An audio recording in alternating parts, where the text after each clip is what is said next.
Chris. I mean, just to absorb what Steve just said, right? I mean, I walked in here tonight. You look at the history. I was thinking in my head, consensus pick, House Republicans pick up 25 seats. And that would be a pretty good night for Democrats, right? 63 in 2010. Yeah, I was thinking 40. It was 53. Like, that would, if you held it to 25, you would have overperformed history by quite a bit, right? Senate was a different story. When Steve says, look, here's what the history is, here's what the numbers are, there's some dark matter over here that's moving things around this electorate that doesn't look like the other electorate. I would submit Donald Trump is the dark matter. And the force field of Donald Trump and the force field of the big lie and MAGAism and the closing message on democracy, there is a pro-democracy majority in America and an anti-Trump majority. You wouldn't put Dobbs in there? And Dobbs, yeah. I have to be a contrarian on this because as somebody who's been a bit of a broken record, and I'm speaking now for myself and Nicole Wallace, I'm understand, as somebody who's been a broken record, the history of the way elections work cannot survive a cataclysmic event in the lives of half the population. And when you undo 40 years of history to say that anything but that moves the election, that an election can be historically normal when you have had a 40-year history. My children have lived their entire lives with Roe v. Wade being the default, with owning your own body being the default.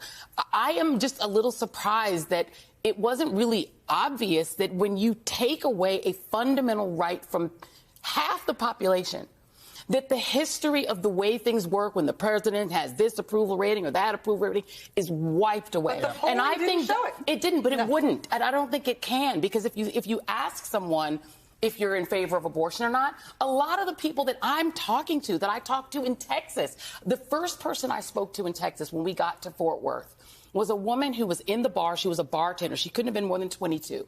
And I asked her, what issues are important to you? She immediately said, my body, my choice.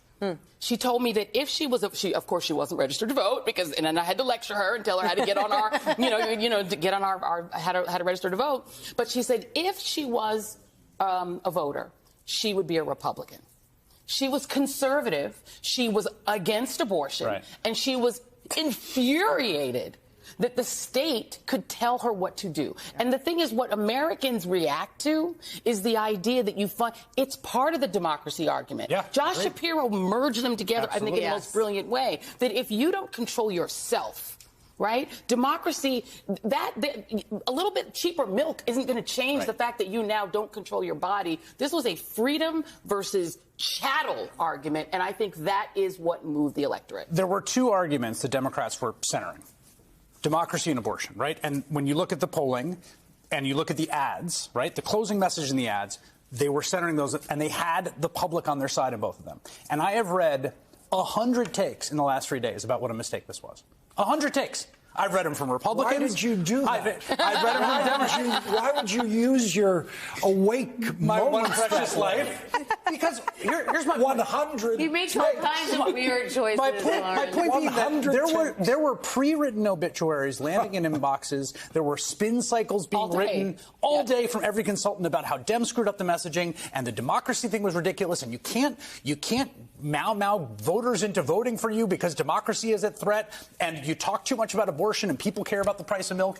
And right now, as we sit here at midnight against historical projections, those messaging choices look pretty smart, actually. Well, but also, let's just not forget how incredibly weak these Republican candidates have been. They've been lured in through the big lie. They have promoted falsehoods. They have sought to actively undermine democracy, to curtail women's rights, to tear up the social safety net. They have made no secret of what they intend to do should they regain control of the House. I mean, these are people who almost weren't even trying to win if you look at what matters to voters. And it's not, as it turns out, the strategy hasn't played that well for them.